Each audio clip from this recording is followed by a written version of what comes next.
All right. Well, since we were able to get through season 1 so quickly, we can get through another season here tonight. The 2028-2029 campaign. 2029 right now, I have 5 first-round draft picks, none of them with any protection. So 5 first-round picks right now for my St. Louis Sound. And honestly, I should have traded the 1 for the 2 at the draft because I missed on those 2 picks. For chat, you have the Hornets first-round pick this year as well as your own. You got a couple of Hornets picks over the next couple of years. In looking at our teams, at point guard, chat has Darius Garland, Lynn Cooper-Dyke, and Miles McBride. I think immediately you have to consider putting Cooper-Dyke back in the G League. Just to make sure he's getting playing time. At shooting guard, honestly, you could do the same thing with Dirk Hasselhoff. If you're going to have Sammy Thorpe on the roster, he's only a C-. You could put Hasselhoff down in the G League as well. At forward, Maxwell Lewis, Jonathan Williams, and Kevin Forbes. That is rough looking. Power forward, it is Jabari Smith Jr., and then Keita Bates-Diop and Royce O'Neal. And at center, Jalen Duren and Daniel Gafford. So, yeah, it's really one of 2. It's really one of 2. It's either Cooper-Dyke or Hasselhoff going down to the G League. For myself, De'Aaron Fox still here. Jared Butler, it signed Spencer Dinwiddie. Guard, it's Anthony Simmons, Coles, Vince Williams. Sparks, goddamn. Power forward, Sochan, and Isaiah Mobley. Center, I don't really have anybody to put down in the G League here, so I'm not happy with where my roster is. I thought landing De'Aaron Fox early would help me. You could argue nuking the team when I did has actually hurt me. Because it has not worked out well. As for you guys, Lynn Cooper-Dyke will be back in the G League. Can we trade for Braun?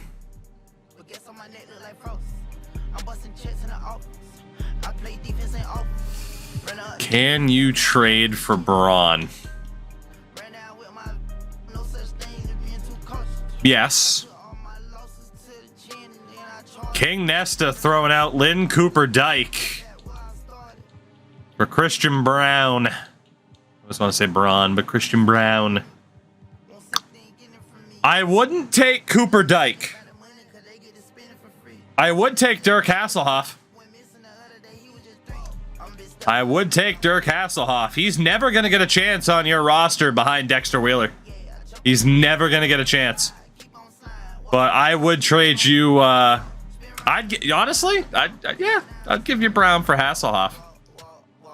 Otherwise, not interested.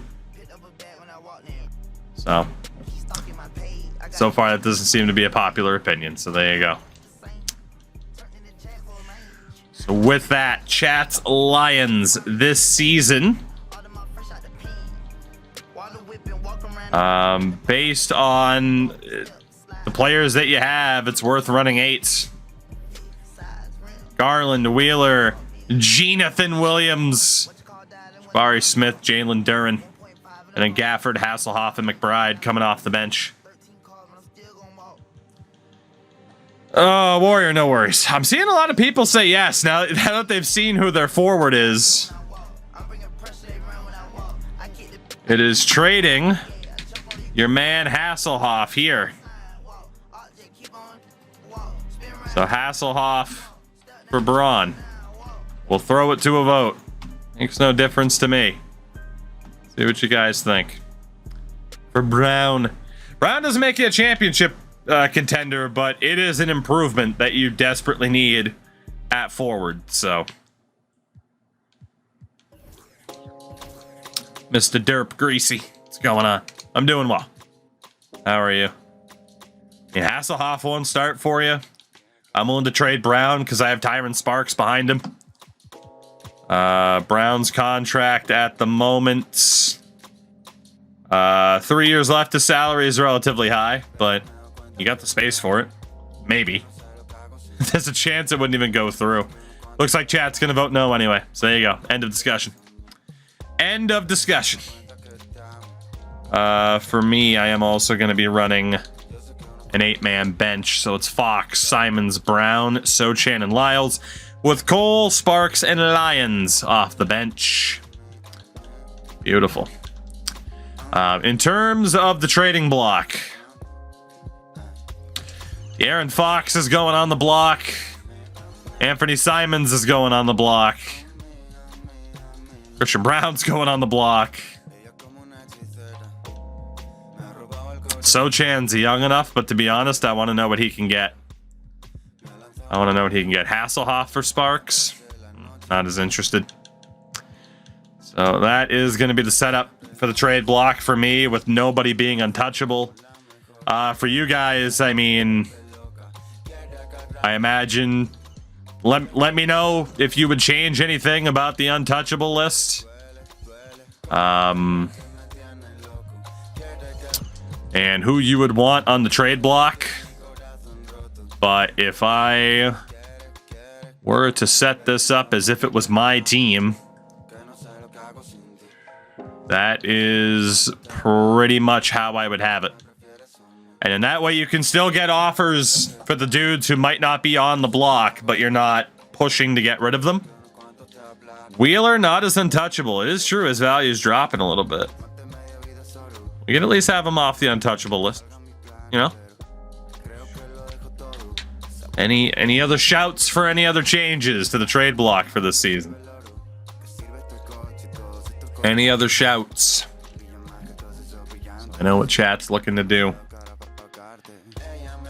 We want to listen on Wheeler? Well, not having him on the untouchable list would help. I think we'll leave it for the moment then. Making a lot of progress tonight because, again, both of our teams were big trash garbage last season. Let's see how this year goes. We went from, well, there's an offer for Wheeler. This is for a power forward. J.J. Wright the fourth. Was 25 years old and has a B-. That is not worth it for you at all. At all. Yeah, that was the first time last season that neither of us made the playoffs. We had both at least made the playoffs. Well, you got an offer for a forward. The Boston Celtics want Lynn Cooper-Dyke in a second for a first-round pick from Denver in 2031 and forward Albert Dunleavy, 22 years old, B- and a 76. You need a forward. Cooper-Dyke is in the G League right now because you signed Darius Garland. You get a first-round pick and a somewhat similar prospect. Not entirely. Cooper-Dyke does have that A- potential, but he is only a 70 overall. Zamir, has basketball lost its luster a little bit? Like in today's eras, I used to love watching back in the day. Now it just seems totally different to me. I used to love watching... I mean, honestly, Derp, I feel the same way, and honestly, it's just because we've gotten old. That's what it is. That's just what it is. Like, that is the back in my day. We'll throw those to a vote. See what chat thinks. We are old. We are old. It is 100% a back in my day thing. Hawks, thank you for the 27 months, by the way. Appreciate you. Appreciate you. 100%. It's just it's a getting older thing, because I feel the same way, and it's not because I don't think I just did the same thing my dad used to do to me. You know, I think it's one of those things where it's just like the NBA itself, the talent level's fucking insane, the athleticism, the evolution of the game over the past 10 years or so, and the importance of three-point shots and so on and so forth. Yet it just doesn't feel the same to me. I'm right there with you. It just does not feel the same to me. And it's the same way that people wax poetic about old video games, and it's like so much of it was just the time that the time that you were in, as chat elects to take this deal. Lynn Cooper Dyke and a second on their way to Boston for Albert Dunleavy and a first-round pick. That deal goes through. But yeah, I feel the same way. So it literally is just that whole, like, oh shit, getting older type of thing, and it'll be a 9-man bench when Jabari Smith comes back in like a month or two, so we might as well just set it up there. But yeah. There's always going to be something that you have that... Ooh. There's always going to be something that you have that back in my day feeling about. And I'm right there with you with basketball, at least my interest in it. Like, I still enjoy the NBA, but it's not the same. It's just not the same for me.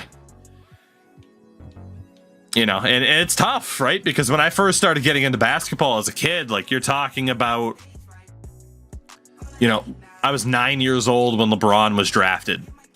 So it's like, I'm growing up, and here's Shaq and Kobe on the Lakers, and LeBron's entering the league, and it's just, you know. And I guarantee people like me feel the same way if they were there as a basketball fan growing up when Michael Jordan was first in the league. And then they watch all of Jordan's career, and now they're just like, eh. You know, they probably felt that way about the LeBron era. So now people who were born at the beginning of the LeBron era are like, yeah, I recognize that. I mean, whoever the hell you want to say that this next era is going to be about, Wemby, whoever the hell, it's like, I acknowledge how fucking talented and athletic the fucking players are now, but for some reason, it's just not as special as when I was a kid. And that's just a natural part of life, you know? Top Hat, what's going on, by the way? I used to not miss Sports Center. Oh, dude, that was the worst. Watching Sports Center in the morning and trying to hold out for as long as you could to watch the top 10 before sprinting to the bus stop. Peak childhood memories. And then, God forbid, you miss the top 10 and miss the #1 play. Oh. Day ruined. That's how you know it was going to be a bad day. That's how you knew. All right. So. OG Anunoby. He's 31 years old now. I mean, I agree. So Chan for me is not the worst idea, but it can't be for a 31-year-old player. Although he is just as valuable. How good's my team doing this year? Not well. We suck. Paid for a $13 beer at a concert tonight. Oof. How long is OG under contract for? 1 more year. So there's a chance it's just So Chan for a first. I can't risk that. Can't risk that. So, yeah, I mean, again, that's life, man. That's life. Apparition, the 15 months. How goes the tankathon? And right now, pretty good for me, apparently. You guys, well, hey, you got an offer, but it's not really worth taking. It's Daniel Gafford for Max Strus. You'd be without a backup center. So, and you already brought in a forward. But, yeah, I mean, for some people, it's movies, games, sports. I mean, it's just a part of getting older in general. I had that realization like a couple of years ago when I discovered my old YouTube account. And I went through who I used to be subscribed to like 10 years ago. And it was one of those things where it's just like, oh, man, I loved watching that person's videos. And then you know, start to watch their stuff again. And it's like, it doesn't quite hit the same. You know, it's just for certain subjects, you will be a lifelong fan. Lifelong. Your interest will barely dip. That's just the way it is. For other subjects, just points in time. And it's okay to, as they say, leave the memories alone. Yeah, it's just, you know, eventually as a person, your interests change a lot. You know, it's like we talk about FC24 coming out. Shout out to Prince of Nature Legend, by the way. You know, you talk about FC24 coming out. It's a C- for you guys. How good's this guy? He's a C. Oh, do you guys want a 2nd round pick for nothing? At least if you get this guy, you might be able to trade Gafford. What do you think? Both these players are just mid. yeah, it's just one of those things, man. We're moments in time, and it's okay for those things to be moments in time. And then other things you're just going to stick with as a lifelong interest. It's just how it works. It's just how it works. There was another point to that I was going to make that I lost while trying to talk about the details of this trade. You might as well throw it through and get the draft pick. I mean, both these guys are mid as hell, so why not? Watch significantly less baseball this year since they added the pitch clock. Funny, the pitch clock increased my interest. So, go figure. Used to love Final Fantasy growing up. Haven't played it in years. It's just not the same. Yeah, I mean, dude, sometimes that's just what it is, too, is... like, I've gone back and played older games, and I've just been like... better to leave those memories, right? Like, we played MLB 07 The Show on stream one night, and in my head, it was my second favorite baseball game ever. And then we played it, and I'm like, well, number one, it's still behind MVP 05. And it was definitely like, all right, we're leaving that behind. That deal's not worth it for you at all to give up a first round pick for that little. It was something. LFC, what's up? It was about FC. Like, I used to be super big into watching a ton of different FIFA YouTubers. Now I don't watch any of them. You know, like 2016, 2017, I was right there watching all the bigger names, and now it's just like, you grow out of it, you know. Dirk Hasselhoff, 22 years old, B-, 75, 76 overall, for a first-round pick, and Kurt Myers. A good overall at 21 years old, but not much potential. So it's Hasselhoff for a kind of filler backup center, but a first-round pick.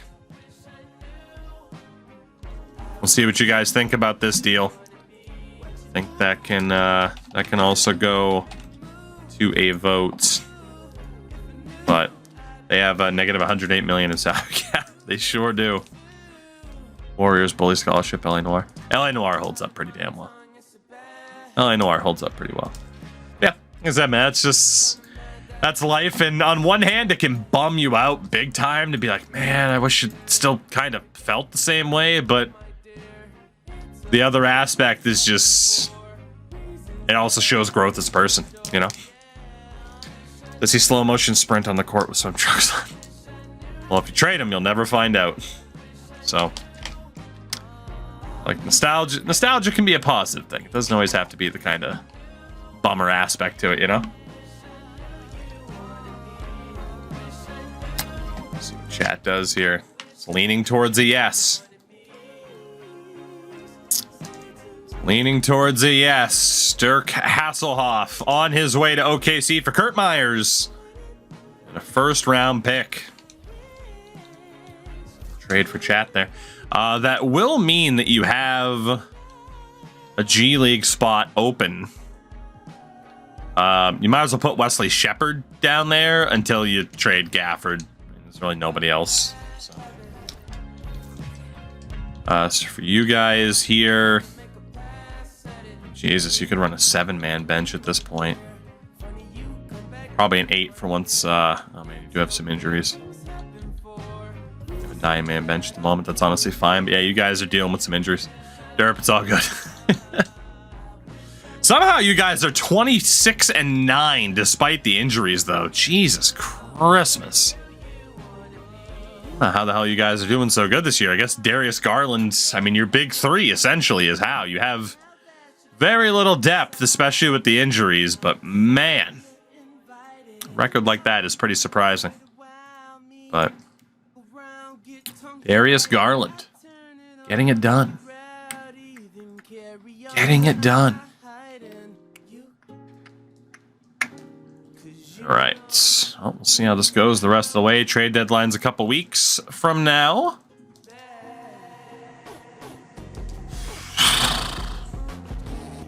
Well, it's the forward you acquired for... it doesn't make sense. Like, it does get you a first-round pick, but then it's right back to leaving it with a brutal set of forwards Like, normally that guy would be worth trading for a first-round pick. Right now, he's not worth trading for that pick. He just isn't. Leave you guys in a rough spot.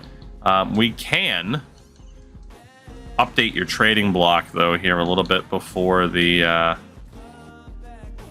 deal. Having Myers back up is bad. I mean, really, all you can do here is just put the random filler veterans that it's signed for you on the block to see if you can get anything for them, but there's not much going on there for you guys. And for me, it looks like I'm going to lose Anthony Simons at the end of the year for nothing. Unless I choose to re-sign him. 19 and 22. I'm going to have a tough decision to make about potentially losing Anthony Simons for nothing. Which is not ideal.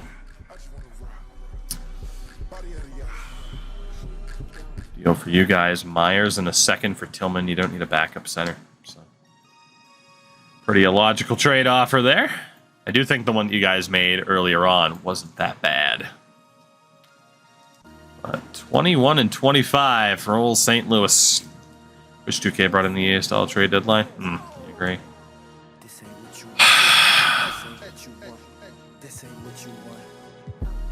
not worth it for me. It's just not worth it. I'm not against trading my two big players, man. I don't have a nuke either. This is a weird spot to be in. I'm going to be probably losing Anthony Simons for nothing unless I re-sign him. And then De'Aaron Fox might be in the same spot. That is a terrible idea to give up that first round pick. And you do get rid of Gafford, but you don't need Tillman. Unless Bradbury Carroll was awesome. And he's not.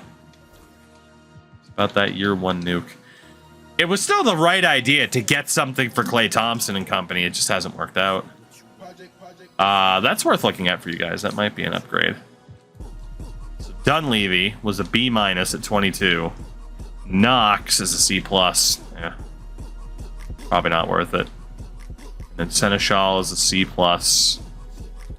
Myers is a C. So technically you upgrade a backup power forward, but get worse at forward. It's not worth it. Home from ball hockey, best turnout of the year. 40-some people. God damn. I'm jealous.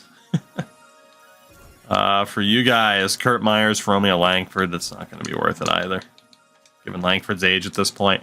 And we've hit the trade deadline. Chat at 38 and 13. My St. Louis Sound, not so much. It is not looking good for me. Sochan and Lyles are both out hurt. This is a rough spot to be in.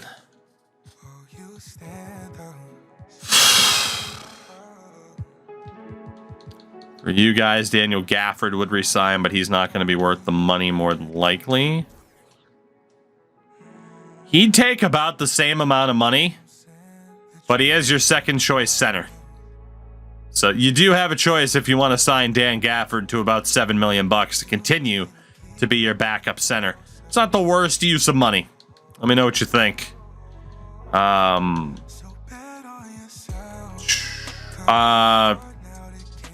Wheels, I don't recall what list, because we recorded an episode today that'll be out tomorrow, so I barely remember last week's podcast. I mean, De'Aaron Fox will take a slight pay cut. Simons will take a slight pay cut.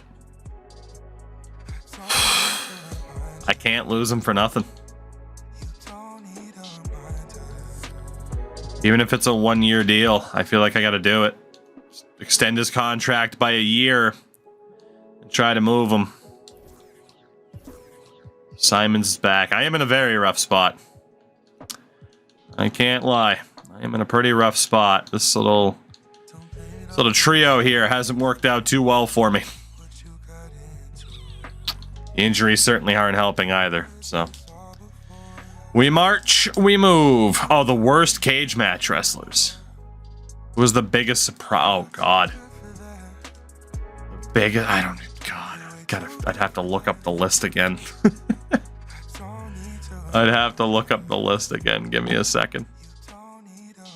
Trying to think. I'd say most people. So for anyone that doesn't know, one, Crash Andrews and I have a occasional wrestling podcast. Speaking of wrestling, Hawks with the Bits. Tremendous. We'll move on. And randomly, we decided to look at the lovely site known as cagematch.net, which is a wrestling database. People can kind of vote and give ratings to anything revolving around wrestling, matches, events, whatever. And I looked up who had the worst ratings on the platform. And we went through the 100 people with the worst ratings.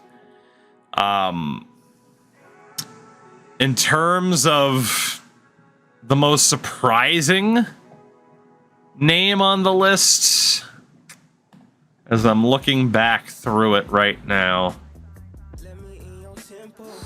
most people probably... Hold on. I'm going to keep looking. I found one name that's kind of like, all right, you don't really deserve to be on there, do you? And I think that's the only name so far. Most of these people probably deserve to be on the list. Is just... Oh, God. Although it is worth noting for the wrestling fans out there, there is a name who was not on this list before that has since moved on to the list. That being... this is kind of crazy, but number 19 is now Gable Steveson, former Olympic gold medalist. That right there would explain why you guys are going to make the playoffs. Darius Garland, in his first season in Cincinnati, wins MVP. My answer to that question, by the way, would have been Dale Torborg, who was the demon in WCW. He wasn't that bad. Darius Garland, 30 points a game, 10 assists. Wins league MVP. Rookie of the year, the Cavaliers, the Clippers. I was thinking the Cavaliers because of Garland. The Clippers, Javon Peters. Sixth man of the year, Kevin Porter Jr. in Detroit. Defensive player of the year, Evan Mobley of the LA Lakers. Most improved, the former first overall pick, Utah's Ricky Castro. Clutch player of the year, Minnesota's Anthony Edwards. Coach of the year, Chase Perry. Oh, you guys won 61 games. You might win this era soon. Thanks to Darius Garland, who leads the way, first team All-NBA. LaMelo Ball, Luka, Cade Cunningham, Ja. The top five. The all-defensive team is Amon and Ausar Thompson. Evan Mobley, Giannis, and Victor Wembanyama, who tore his meniscus. 7-4. How did you tear your meniscus? I can't believe it. And then the all-rookie team, Javon Peters, Tyron Sparks. Wasn't he a second-round pick? No, he's 27th overall. That's not too bad. Valentine, Jaden Peters, Cecil Farrell. So with that, I have not made the playoffs. Chat, the number 1 seed in the Eastern Conference.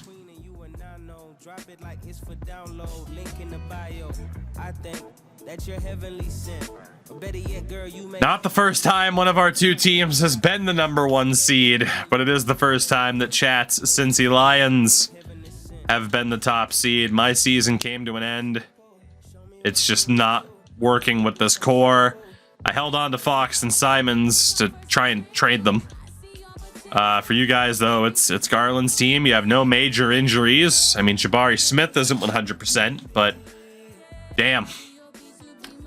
That is a very, very good spot to find yourselves in, to say the least. We look at the play-in round. Chat will play the Atlanta Hawks in the first round. This could be it.